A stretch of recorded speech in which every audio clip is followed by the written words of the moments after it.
You ask Tiger to calculate. This deals with finding the midpoint between 2 points.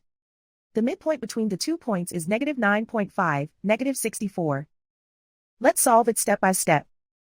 Plot the 2 points and calculate the midpoint using the formula.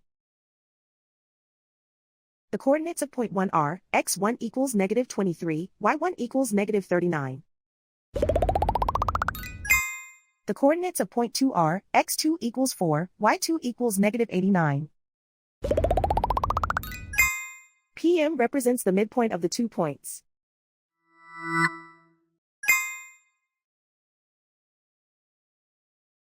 Use the x values in the midpoint formula to find the midpoints x.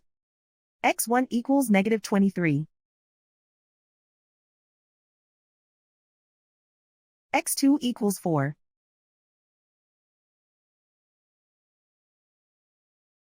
Simplify the arithmetic.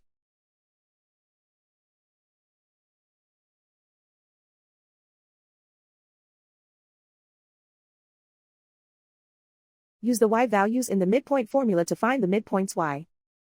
y1 equals -39.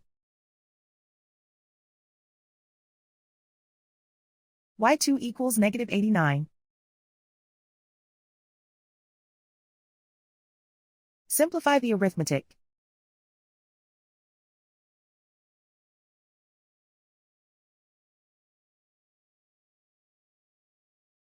And so, the midpoint is -9.5, -64.